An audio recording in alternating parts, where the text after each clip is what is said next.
Hey, this is Stevie Rochelle from Tough and Metal Sludge, your favorite website. You are locked and loaded on the Music Mania podcast.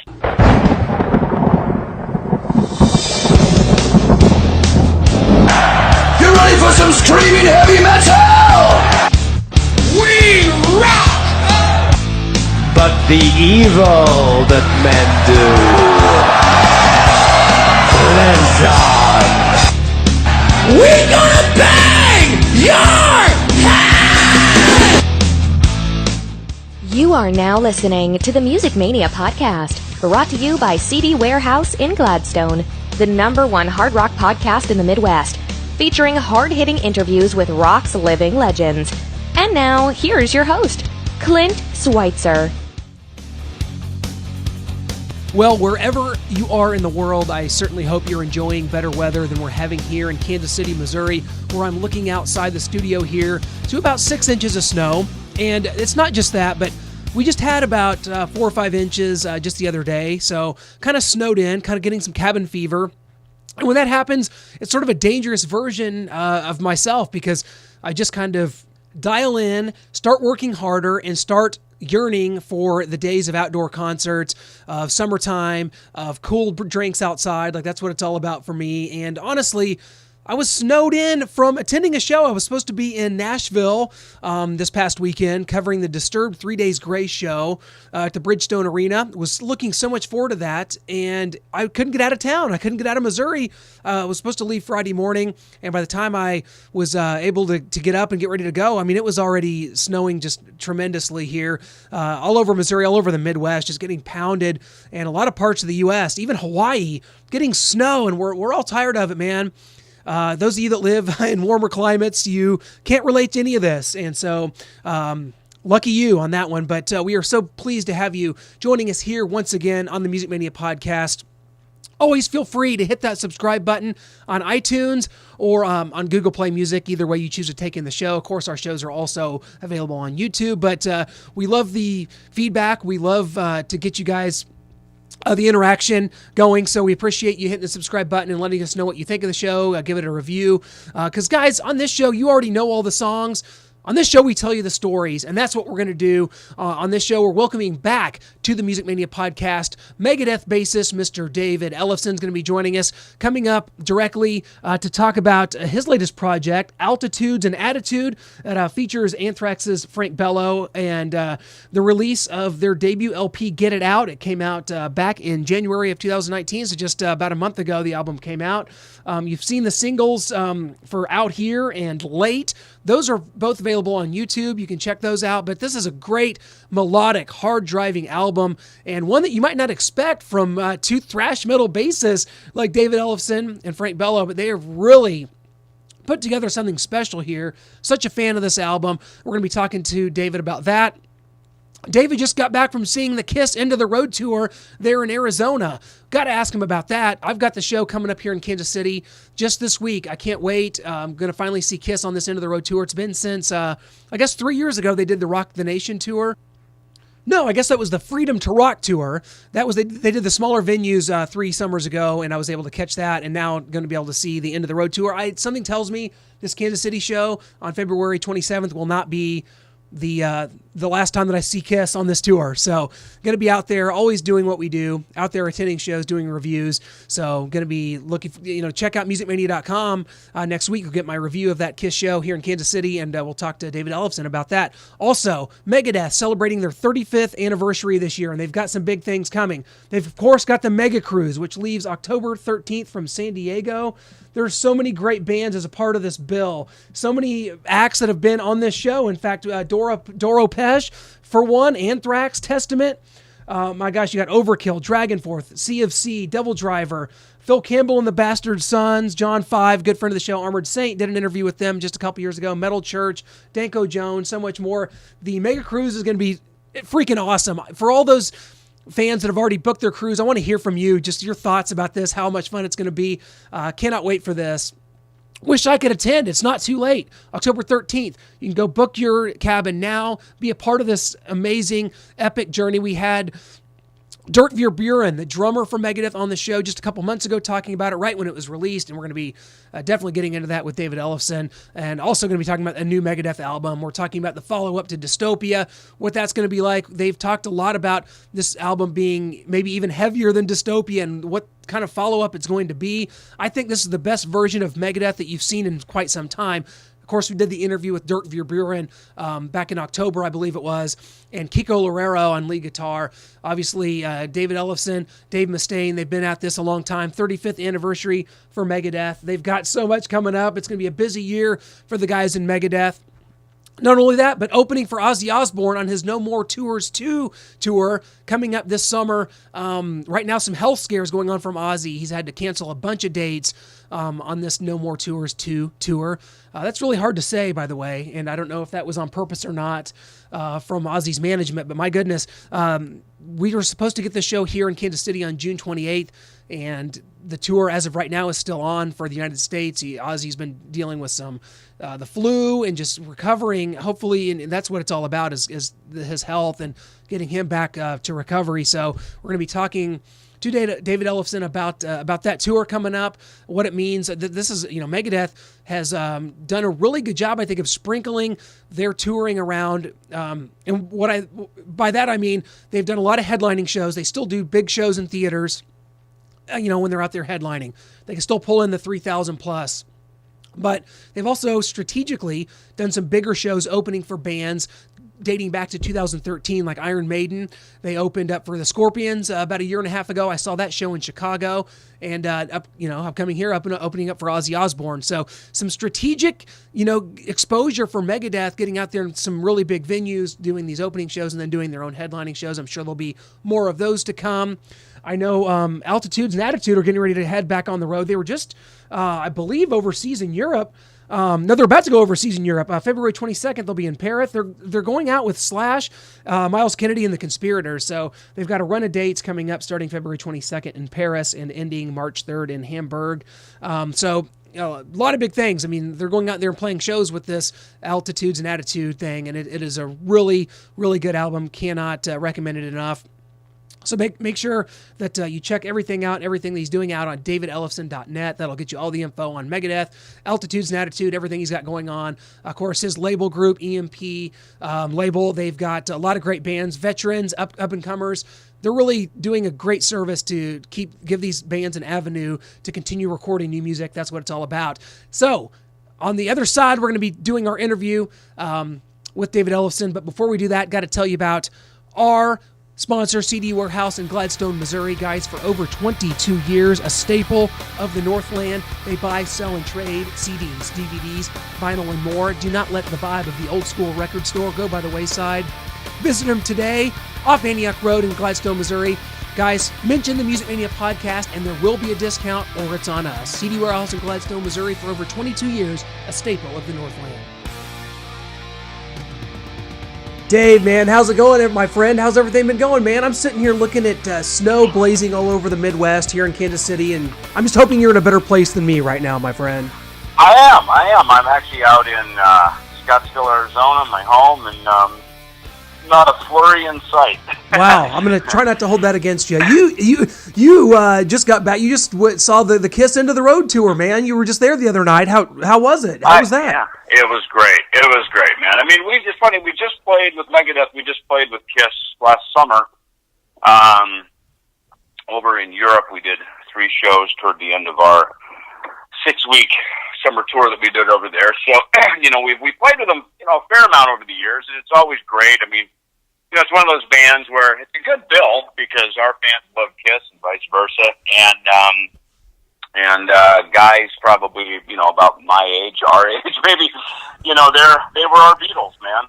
We learned most of the tricks we know from Kiss, and they are super cool dudes, and so it's fun to share the stage with them, and then it was fun to just be in the audience and be a fan the other night. Absolutely, and David, of course, you're a busy guy these days. A lot going on in the Megadeth camp, and of course with Altitude and Attitude, featuring yourself and Frank Bello from Anthrax. And this album, Get It Out's been out about a month exactly now. So many good reviews. I'm such a fan of it. I think it's a really good melodic hard rock record.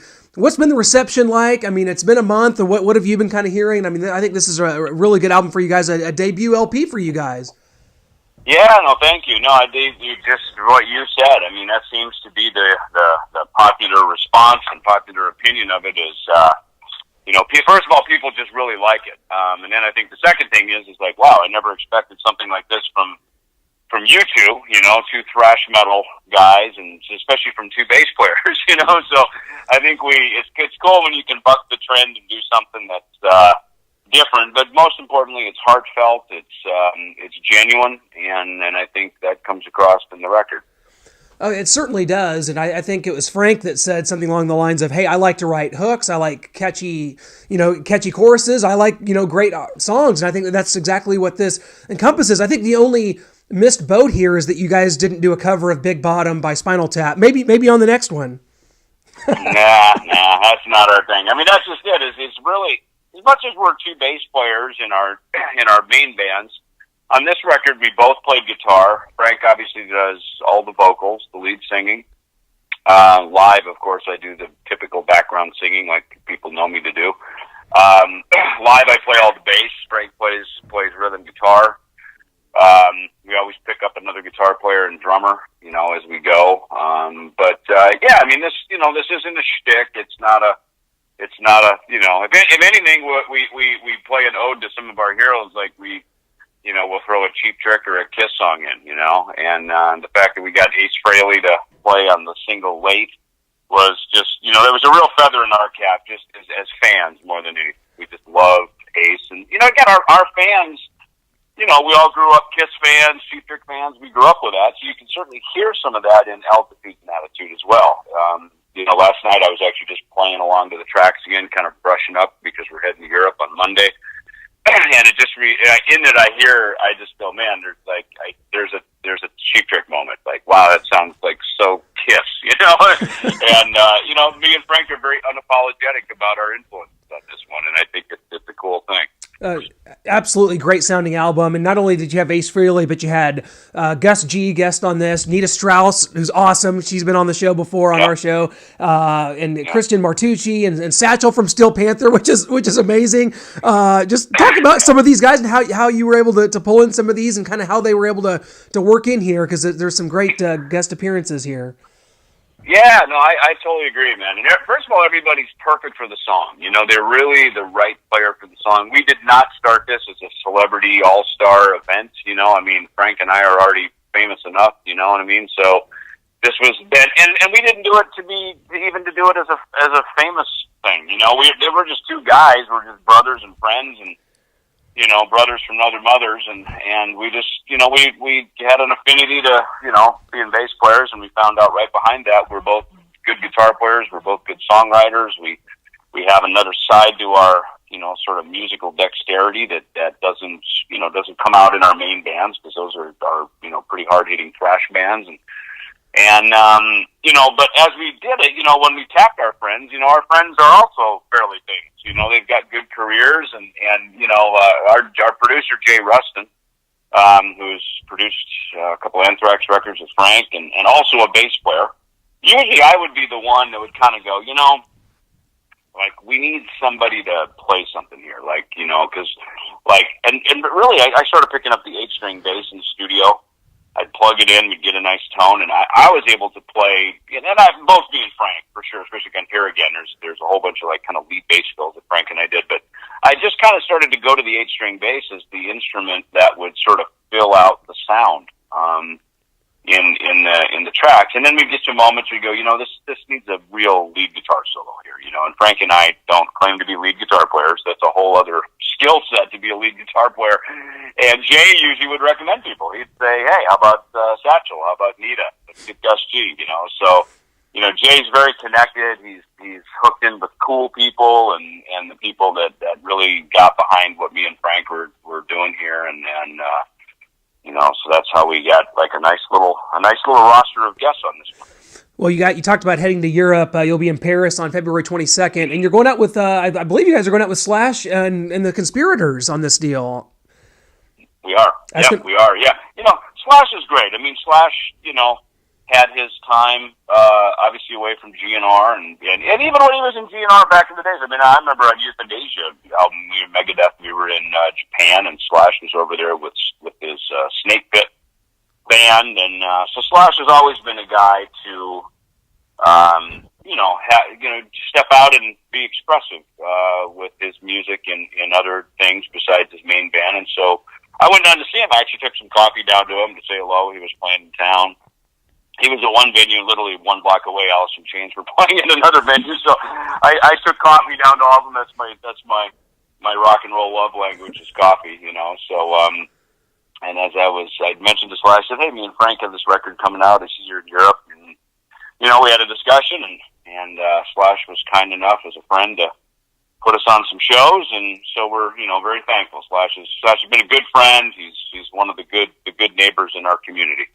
Well, of course, and the best of luck with this album. Get it out. It is awesome, and the tour to follow. You're so busy because you're also celebrating the 35th year of Megadeth, which has to be unbelievable. I mean, that's congratulations for that, by the way. This is unbelievable for you guys, and you guys are going to be celebrating it by doing things like releasing an album, perhaps, and doing a Megacruise coming up in October. That Megacruise, man, looks so cool. We had Dirk on our show a couple months ago when it first got announced. And how forward are you looking to this? I mean, Megadeth fans are going nuts for this thing. That's kind of the in thing to do. These cruises are a good deal, and they're a lot of fun, man. This should be great. Yeah, it is cool, and I think it's all about community, and that's what rock and roll has always been about. That bands have. I think the successful bands, that's what they are. They're about community. They bring people together, and I think the cruise is just that. We know it's thrashing the high seas. There's a lot of other great cruises out there. I've been on a few of them myself, and this one is specifically tailored just for thrash metal. It is. I mean, you got Testament, Anthrax, CFC, Armored Saint, even our buddy John Five, who I'm such a huge fan of his playing. Obviously, Danko Jones. You guys got a great group coming on this thing at Set Sail October 18th out of San Diego, heading down to Mexico, 5-day deal. I mean, this is going to be great, and not only that, but 35 years. And you talked about the kind of the follow up to Dystopia, and we talked to Dirk about how that's going. And you said yourself, I mean, you expect kind of to continue in that direction, maybe even a heavier album than Dystopia. How's things going on that? Yeah, I mean, Dystopia was that was really correcting, I should say, and redirecting the course of the mighty Megadeth. Career bands like us, and I look at Judas Priest put out probably a similar record, Firepower.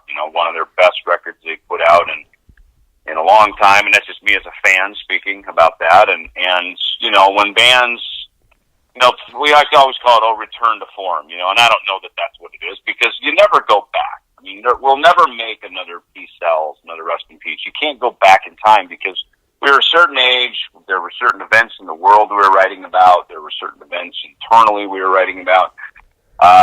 So you just always move forward, and you try to just, when you're moving forward, really try to capture, not only authenticity of what you're writing about, but then when you put the album together, you want it to be something that you can stand back and go, yeah, this is like, we feel good about this, and like, this is something that I think, our fans are going to be excited about. And I've always used the benchmark: when we like it, the fans usually like it, because we ourselves are fans. No question about it, and there's a lot to look forward to there. Not only that, in May, you guys are hitting the road with Ozzy Osbourne on his No More Tours 2 tour, and going to be busy pretty much all summer. I know Ozzy's had a bit of some health scares lately in the hospital. Hopefully, safe recovery for Ozzy, and to get you guys out on the road, because what a great opportunity to be out there in front of in a lot of these big venues playing songs maybe even from the new album, and just kind of keeping things fresh for Megadeth on this big tour with Ozzy, man. Yeah, I mean, look, obviously we're looking forward to the tour, but more than that, I mean, let's all pray and root and pull for Ozzy. I mean, yes. He's our hero of ours, and he's changed all of our lives. Those first couple albums in particular, and even the Speak the Devil album for me. Those 3 albums were game changers for me as a teenager growing up. So, you know, look, whether he can tour or not, that's both for his health, for his, you know, just everything that he is, because he's Ozzy, man. You know, and you know, look, and if he can't tour, hey, you know what, man, he gave us a lot. And, but with that said, yeah, look, let's hope it happens. I mean, we can't wait to get out and celebrate the tunes. Megadeth, Ozzy, we've done shows with him before, toured South America with him before. It's a good bit. We did Ozfest 98, you know, so, you know, it's, but again, let's, you know, I think more than anything, let's just, you know, let's just, you know, hope and pray for Ozzy's full recovery.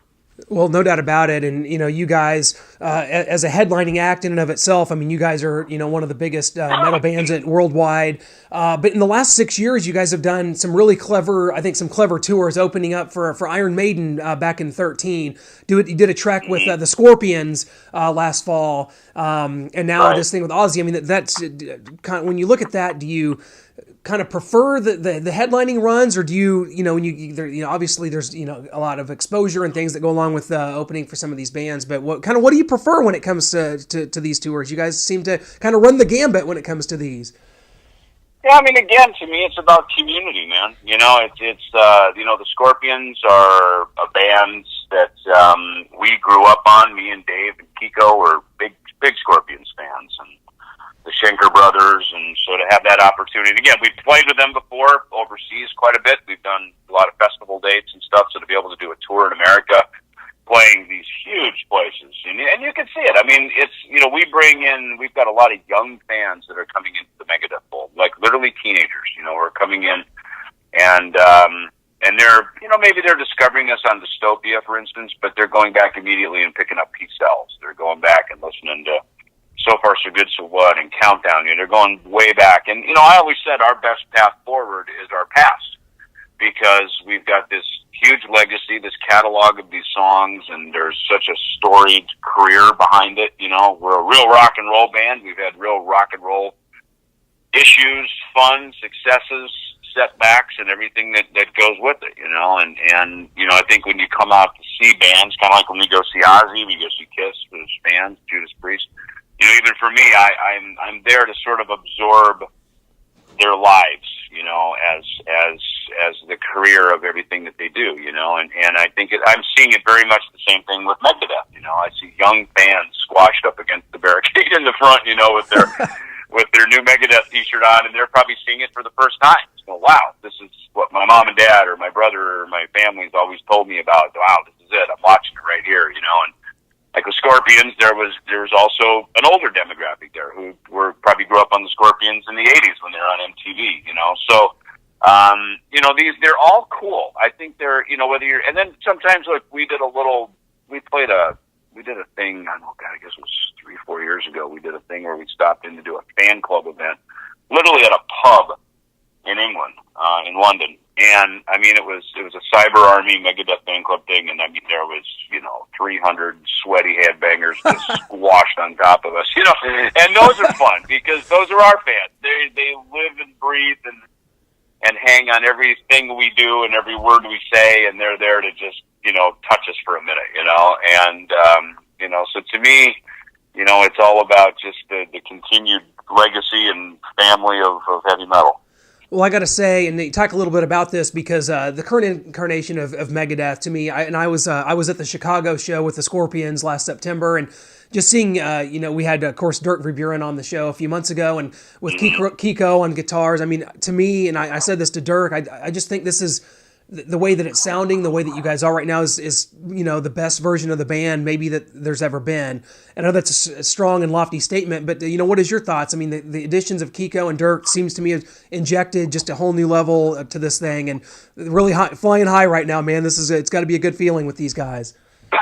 Yeah, for sure it is. I mean, Kiko, I had an opportunity to play with Kiko in South America, like literally maybe 2 or 3 months before I called him to join Megadeth.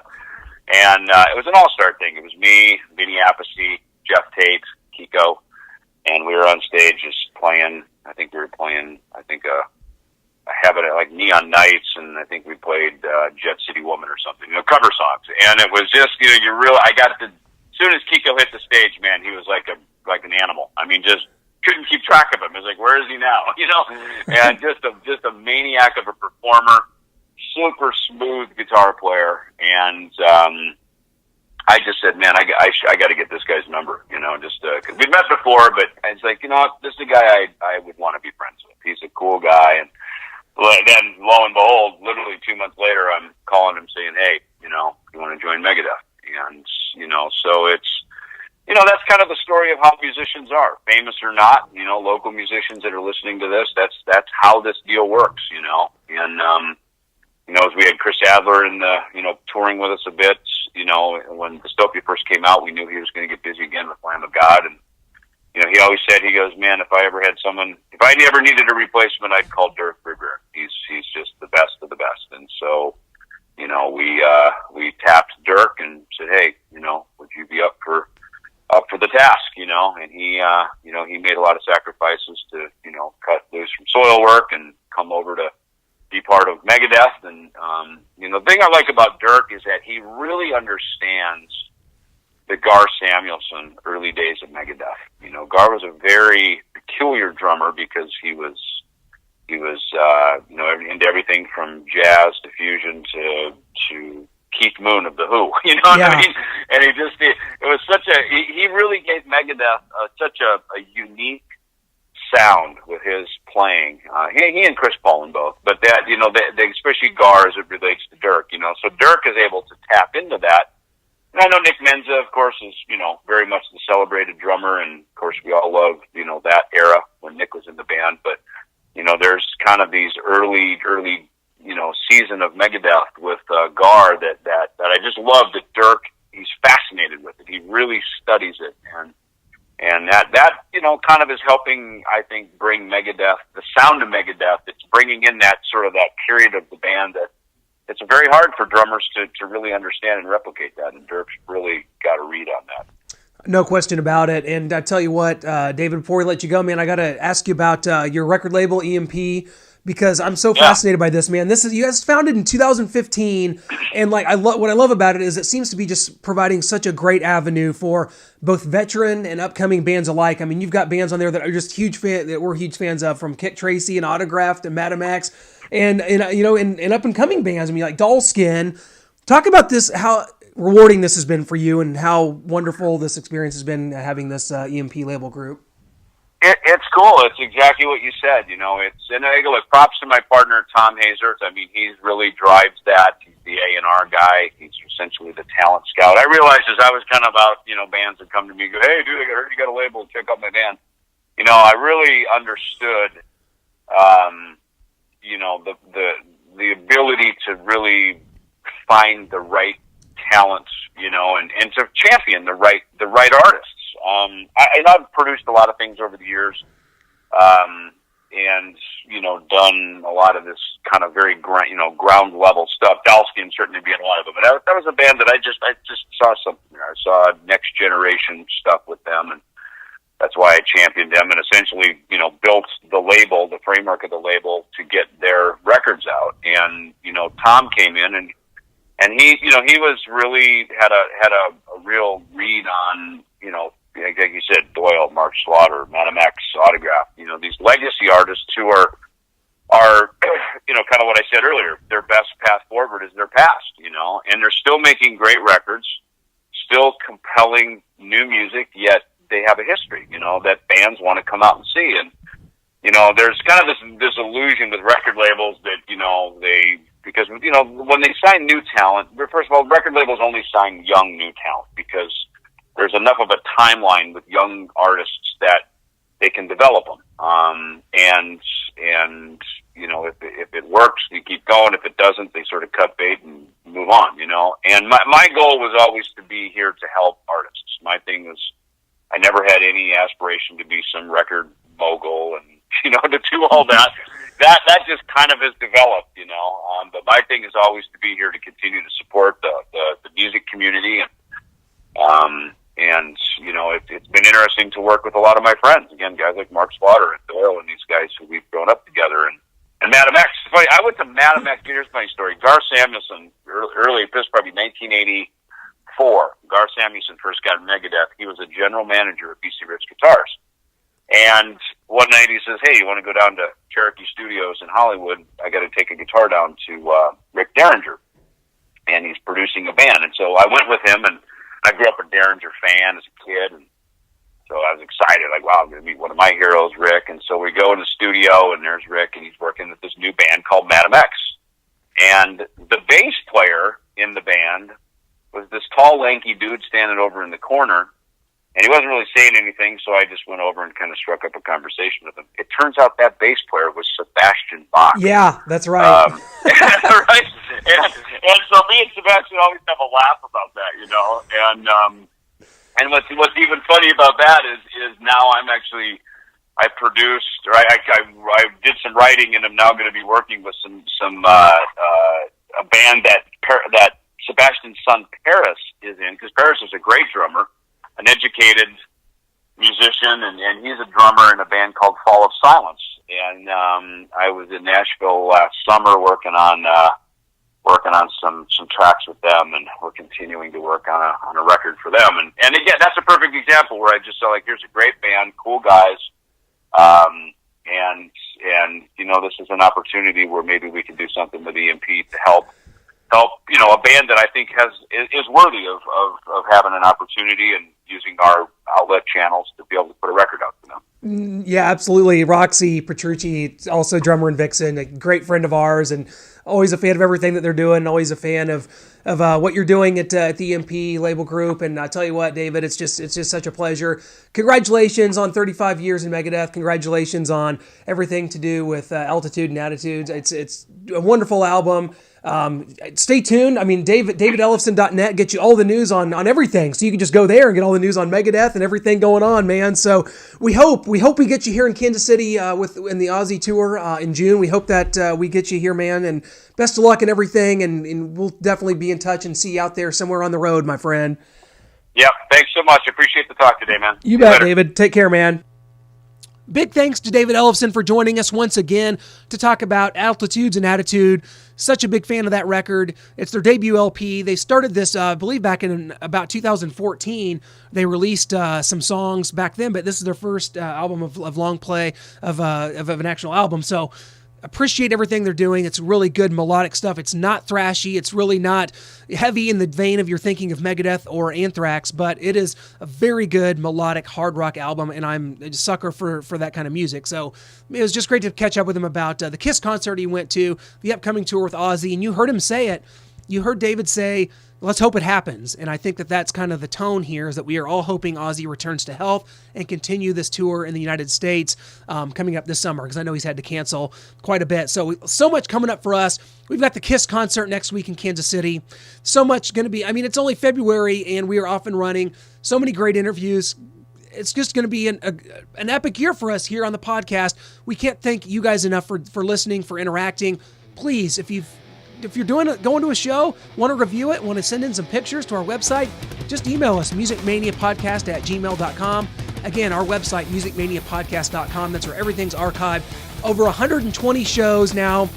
Amazing that that's been the case. I mean, when I started this, I never thought I'd be 100 plus shows in and still doing this, still doing great interviews, and that's what this is all about, and we're just so thankful for that. So go check us out there. Again, hit that subscribe button on iTunes, Google Play Music. That's where you get this podcast for free every week, or at least most weeks, whenever I'm not snowed in or something ridiculous. So thanks so much for joining us. We've got so much more coming up as 2019 is off and running. Thanks so much for joining us here on the Music Mania Podcast.